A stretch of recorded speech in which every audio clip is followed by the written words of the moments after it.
We're here today under the hood of my dad's 1998 BMW M3. Now those of you who have been subscribers of the channel will know that about 2 years ago I purchased this car as a non-running project and brought it back to life, ultimately selling it to my dad who wanted to continue the project. Due to various life circumstances, that hasn't happened yet, and this car has done a lot of sitting. It's been run time to time, driven around, because it does run and drive, but it does leak oil profusely from around the valve cover gasket, which is to be expected with a car that's been sitting and hasn't had that job done in a while as well. So in this video, I'm gonna walk you through the valve cover gasket replacement in this car. It should look very similar for basically all E36 chassis cars, but without further ado, let's go ahead and jump in.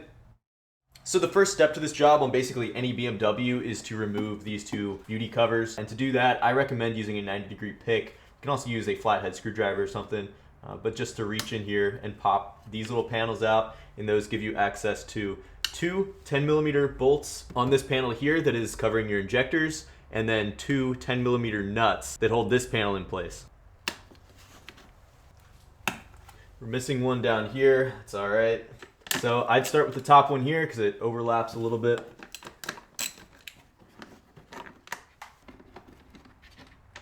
Set this panel off to the side. Before we can take this panel off, you have to undo your oil cap. Then we can lift this up and off.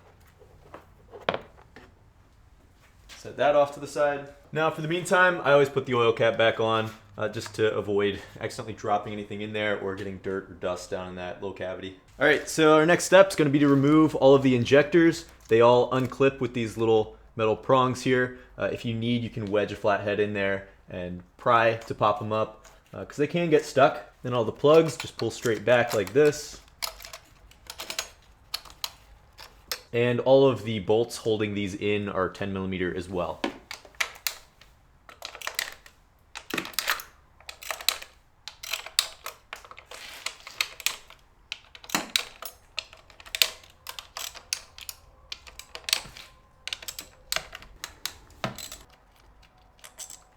Here's what these bolts look like.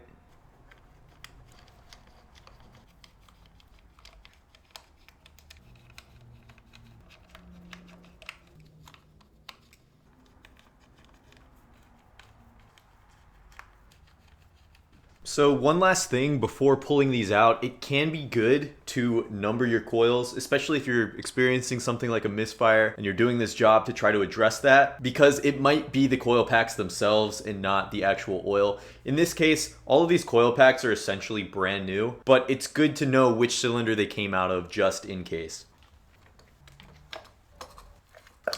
Now we can go ahead and just pull these out.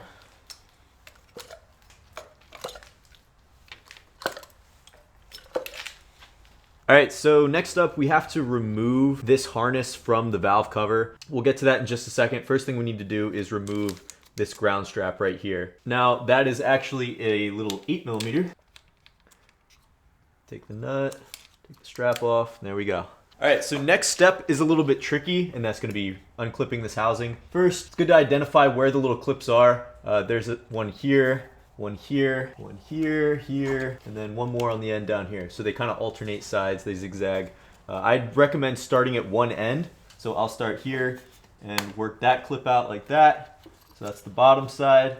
And just keep a little bit of tension here as you work your way down. So we're gonna start there, and then there's this clip there. Unclip that one, then there's gonna be one on the bottom there, one on top here. And then there you go. It's all free, and you can just kind of set that up off to the side here to keep it up out of the way. Next up, we're almost ready to remove the valve cover itself. Two more things we need to remove here are these ground straps, because they actually go into little studs on top of nuts that hold the valve cover down. And just like the ground strap we already removed, these are 8mm. There's one on each end. Take that off of there. Take this one off of here. And this is what that ground strap and nut looks like. And one last really important thing to remember to remove from the valve cover is actually this crankcase ventilation hose right here. And to remove these, you pinch on the two textured sides, and that should expand the ends that actually clip on. And then while wiggling it a little bit, giving a little force backwards, it should eventually break loose, just like that. So at this point, we're ready to remove all these nuts and pop off our valve cover. But one last thing I would recommend, especially if your engine bay resembles this in any way, is to clean the surrounding area around your valve cover. Because when you lift this off, all this dust and stuff can fall down into the engine. So I'd recommend either blowing everything out with compressed air, wiping it down really quick, doing that before lifting this off and exposing the clean internals of your motor.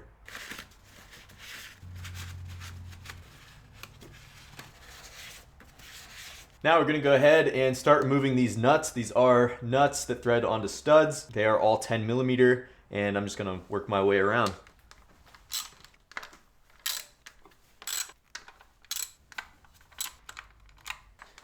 We'll hit these ones up top before getting the two in the back, because the two in the very back are always the trickiest to get to. There are some wires running over top.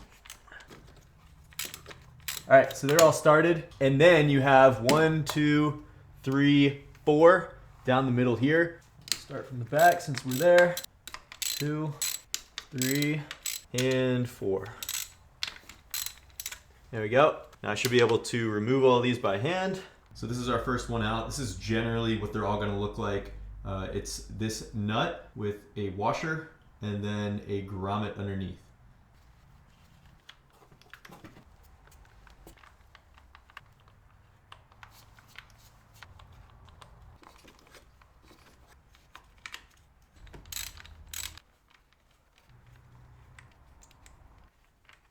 All right, so that should be all the nuts out. I did a superficial clean, getting the big chunks of stuff that are most likely to fall into the engine off. But I'm gonna do something more thorough here just to be safe, because this is really dirty and it needs to get cleaned up before we're really pulling the motor open.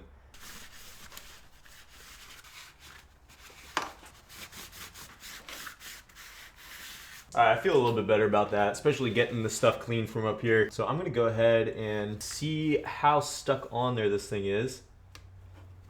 Okay, just a gentle pry, hasn't done anything. So one good spot to pry on these motors is right here. There's a little tab, a little lip that comes around here. And going between this lift point and that little tab, sometimes you can apply a little bit of pressure and get that to pop, just like so. So that's popped there. This thing is pretty well glued on there. Let's see if I can just wiggle it now. Not quite, we're not there yet. There we go. So there's a similar tab down here at the bottom, but not really a good place to pry from. But you can kind of wrap your fingers around and give it a yank. You do want to be firm, but gentle. You want to be firm, but gentle, because these plastic valve covers, especially at this age, you can crack them. It's not common, but they can crack. That being said, let's go ahead and lift this thing out of here.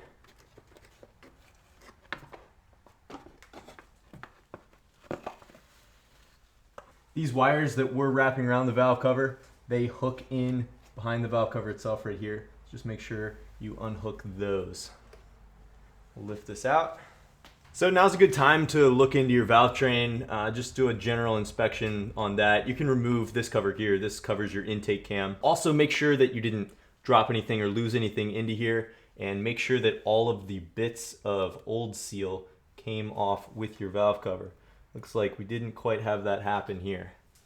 For this motor specifically, our oil is looking a little bit suspiciously milky. I'm hoping that that's the Liquimoly Ceratec that I added to this engine when doing the oil change, but it could very well be an indication of something worse. I'm just hoping that it's not. All right, so with the valve cover out of the car, assuming that your gasket didn't stick to the head, at this point we can go ahead and peel all the old gasket out. And this definitely feels pretty stiff and crunchy. Sometimes it can be a little tricky to pull out of there. I'm starting with these two gaskets in here. We'll pull that out, throw that in the trash. So these can be pretty sticky. You just have to find a place to get them started and then peel from there. So sometimes if you're prying at one spot, it's not going to budge. You just got to wiggle around other places until it comes up for you. Get the main gasket itself started. This gasket goes pretty deep into the valve cover. If you look at your new one when it comes in, it's got a pretty deep channel in there. So you want to be careful not to wiggle it around too much, especially if this gasket has kind of turned brittle on you, because you can end up cracking your valve cover, and that is not something that you want to do. There we go. With enough wiggling and persuasion, It'll just come right out. And this isn't the worst gasket I've seen, but it's far from ideal. Go ahead and throw this one in the trash as well. Now, before we put our new valve cover gasket in, it's a good idea to clean out this channel all the way around, not forgetting the spots around our spark plug wells.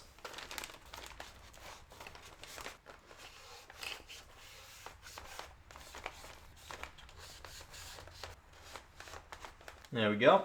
So now we can go ahead and take our new gaskets, peel these open. Should have these two for around your spark plug wells and your main gasket here. Once you get the gasket untwisted, this little spot at the front where your vanos lines up with the spot in the gasket. That's a quick way to tell front from back. We'll just slot it into that channel. Make sure there's no tension anywhere. We're not jamming this in just yet. We're just kind of pressing it in loosely because we don't want to give this gasket any unnecessary shape that might cause it to not seal up correctly when we torque it down to the head.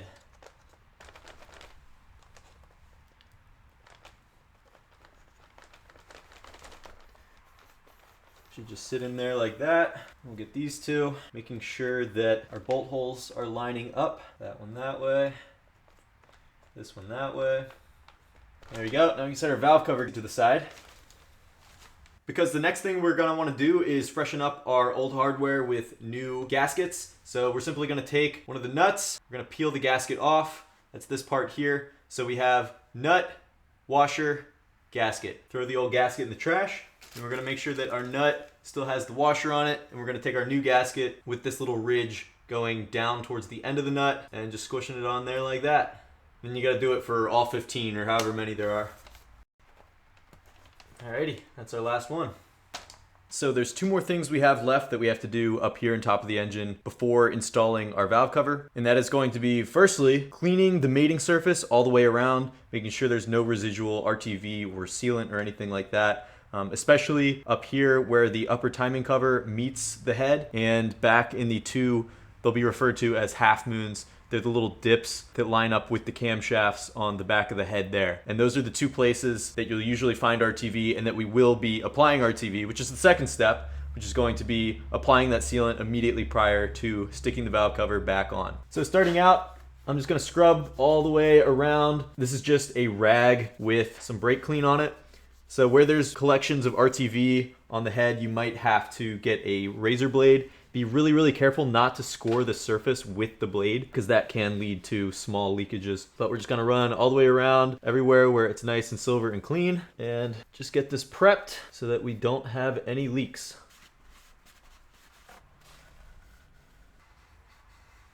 So things are a little bit dirtier, hard to clean off with just a rag and brake clean along the bottom here. So this is where I'm gonna break out the razor blade and just very gently, parallel to the surface, run that blade across there just to get those tiny little imperfections out. So I've broken all that loose with the razor blade. I'm just gonna wipe up the dust that I've made, again with a rag with brake clean. Make sure that we're touching everything up. I implore you to be very thorough with cleaning the surface because this could be the make or break that might mean this job has to be repeated in another 150,000 miles rather than 50,000. And I almost forgot, but another important thing to note, make sure you get the surfaces around these spark plug wells. Those are really important as well. And there we go. Everything's looking nice and shiny and clean in there. So we're ready for our last step before reinstalling our valve cover, which is going to be applying some sort of RTV, some sort of sealant to make sure that where we have little seams, again, up here where the upper timing cover meets the head, where those two seams are, top and bottom, and also those half moons in the back at the rear of the camshafts, making sure that those have a little bit of sealant, specifically on the corners on those. That way we don't end up with oil seepage through those little cracks. So I just have this silicone RTV, picked it up from AutoZone. You can find it most anywhere. So I'm gonna get a little bit on my finger, just a tiny bit. You really don't need much on this. We're just gonna smear it around on this seam here. Make sure it works into the seam itself. And get a little more on my finger. Get the seam down here, swirl it around a little bit, get a little bit more. This is hard for you guys to see, it's hard for me to see as well. But I'm just gonna run a little bit all the way around those half moons. You really only need it on the corners, but I just out of habit do it all the way around.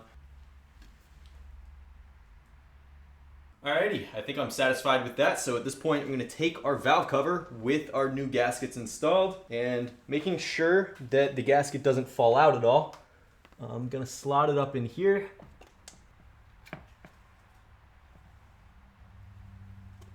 Everything's looking good. Come down slowly once you're lined up with the studs. Make sure everything's still in there. So for the gaskets on the spark plug wells, you can look down into the wells themselves to make sure that they're lined up. Just gonna give a little bit of a push front and back. You're gonna wanna get your fingers back there. Make sure those half moons that we're talking about are lined up and not pushed over the edge or twisted or kinked in some way.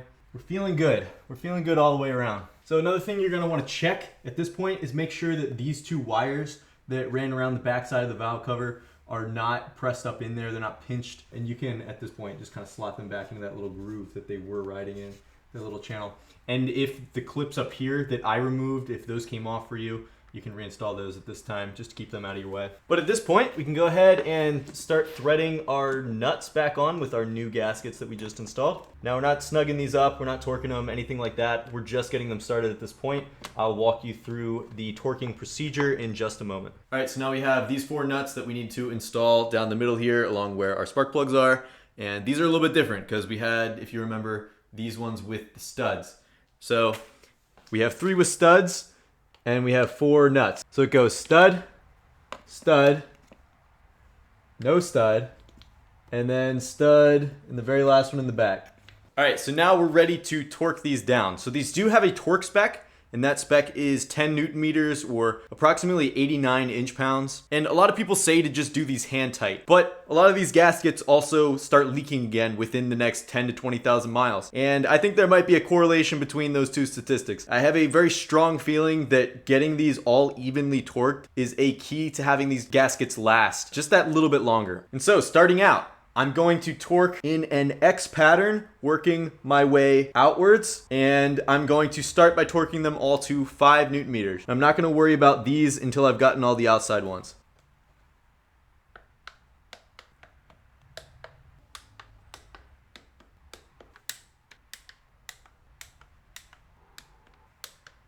There we go. So now everything is half torqued to 5 Newton meters. I'm gonna go ahead and bump the wrench up to 10, crisscross in a very similar pattern, and finish torquing everything down.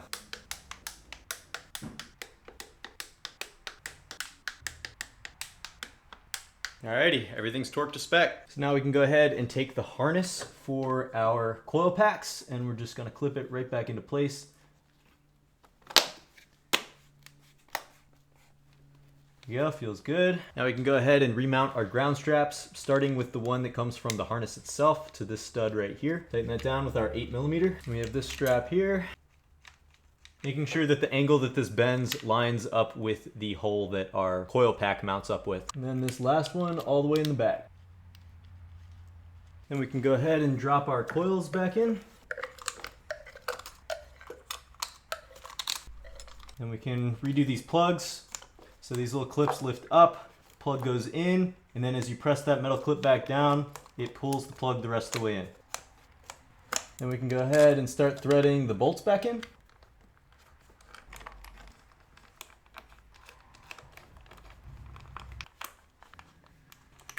And then we're going to go ahead and snug everything up.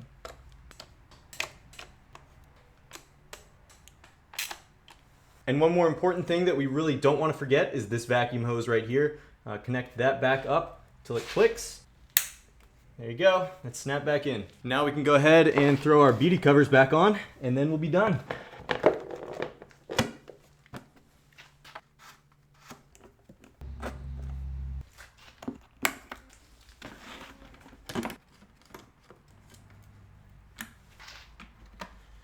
And with that, we are all done replacing the valve cover gasket in this E36 M3.